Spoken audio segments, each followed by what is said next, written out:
Welcome to this week's QPR Preview Show. And despite us crossing our fingers as much as we could, the R's couldn't quite get that first win of 2023 on board against Swansea.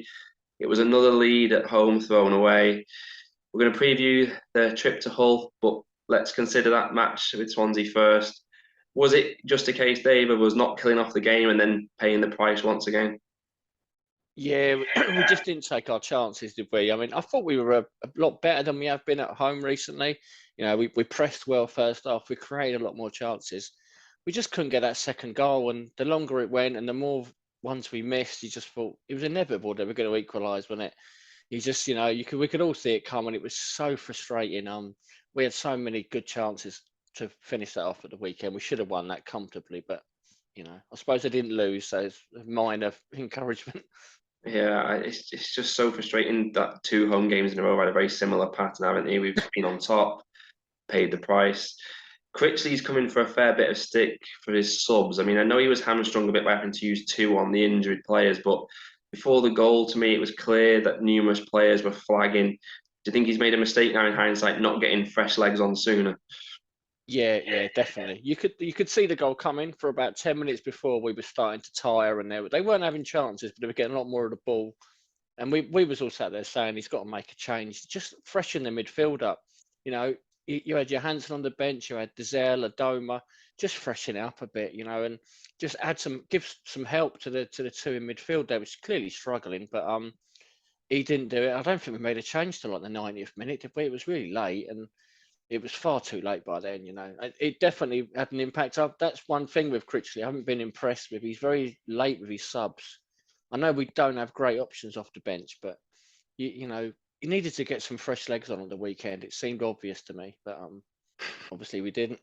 Yeah, I'm with you. I thought about the 70-minute mark, like you said, he should have had just all three subs, just three fresh sets of legs on the pitch. It's what we needed. And you're right as well. I don't understand why once they'd equalised, why it then took him like another 7 or 8 minutes before we then made any changes at all. And then by that point, it was kind of pointless. So it does feel like 2 points dropped, and obviously the search for home win is going to now linger on well into February because we've got two away games over the next 2 weekends, starting with Hull, which we'll look ahead to now. Since the World Cup under new manager Liam Rossini, they are doing very well, only one defeat in 7 games, and even that was a very narrow defeat at Sheffield United last week.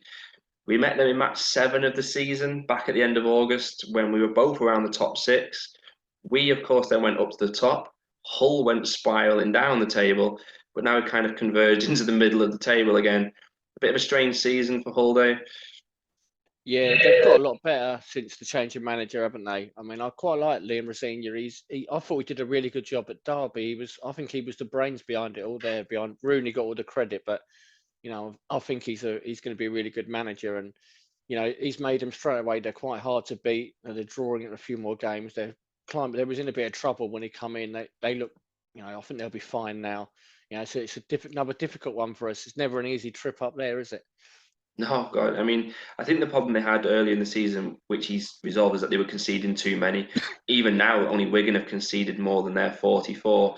But when you look at their attack, they're going to be dangerous at the weekend, aren't they? They've got that Estupiñán 12 goals speaks for itself.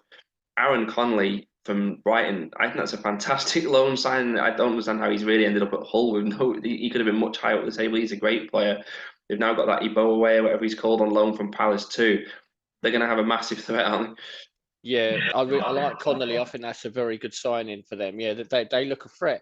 They're quite low down in the table. They're like 16th, 17th, something like that. But I think they're probably better than that, and I think they're going to improve second half of the season. Definitely that forward line looks a bit tasty, I think. Yeah, like you were saying, if he can sort out their defence, they're going to be comfortably mid-table, aren't they, by the end of the season? And even though they are 16th, they're only 4 points behind us. It's, again, still Yeah. always such a strange league. We better consider QPR then. We can't put it off. It's we have to apologise if it's negative, but the stats are negative. What can we do? It's not our fault. One win in 12 in the league for QPR. 8 points from the last 36 available. It just sounds awful saying it out loud.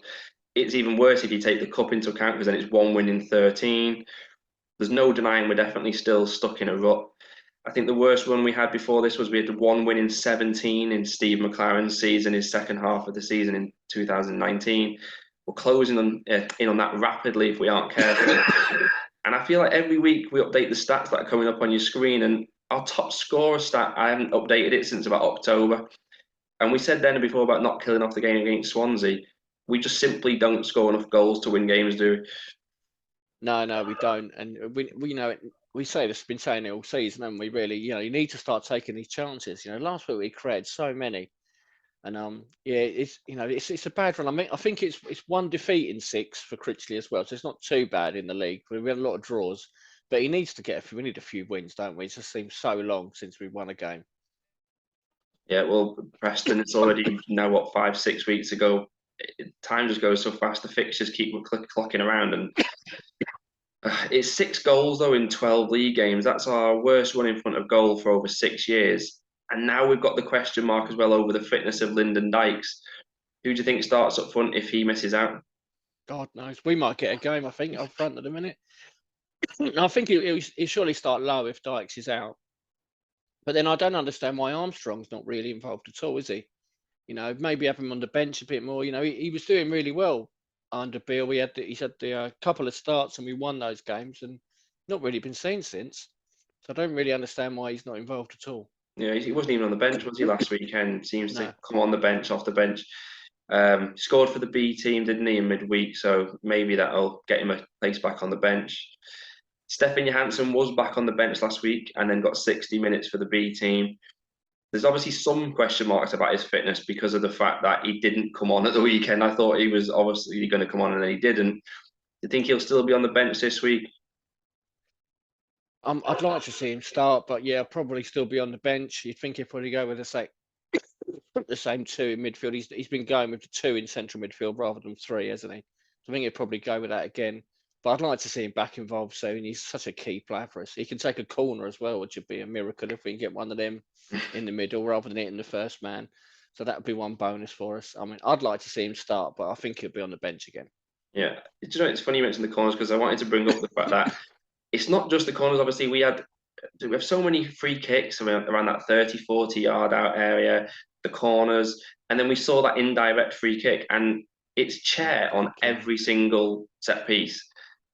Are we making a mistake here? Because how long is it before someone says, let us have a go or something? Because he's not hitting the mark, is he? Yeah, it needs to change, really. I really like Chair. I think he's a good player, but you can't take every single set piece. We had this, like, going back years when Joey Barton played for us, he had to take everything. And it was like, well, sooner or later, let someone else have a go.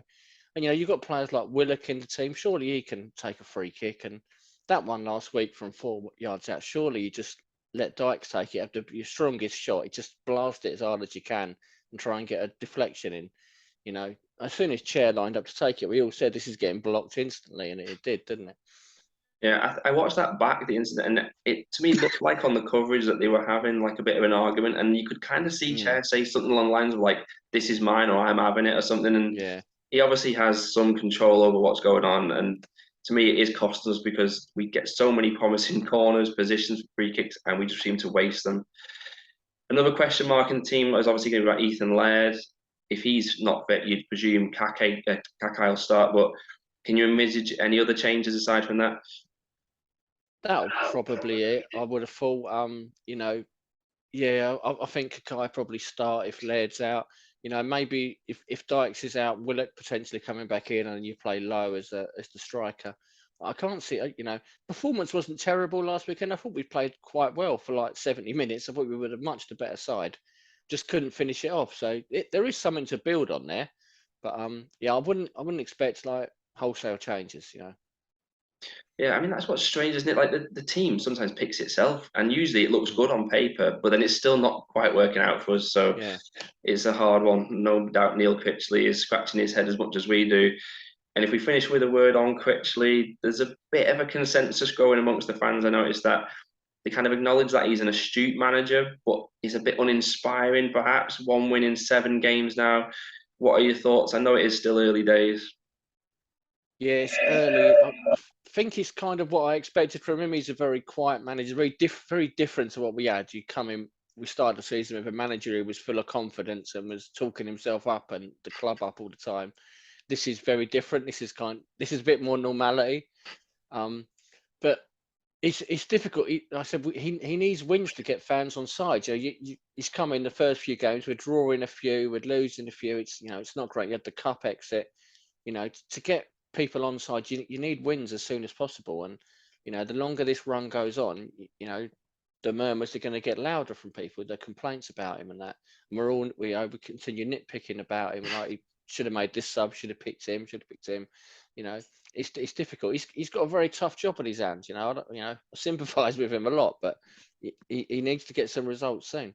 Yeah, he does. I mean, it's the shallow nature of football, isn't it? But he needs wins to be popular. It's as simple as that. And hopefully that time will come, and hopefully it'll be Saturday.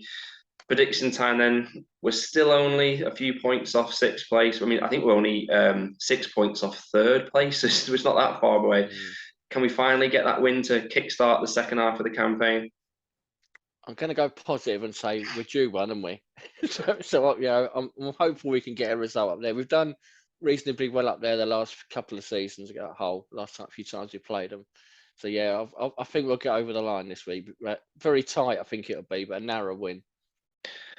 I just think their attack looks very dangerous, and we keep throwing in those pathetic performances every couple of weeks. So this could well be another Fleetwood. Hopefully not, but I think sadly I'm going to go for a defeat. I just think they're going to score more goals than we'll score.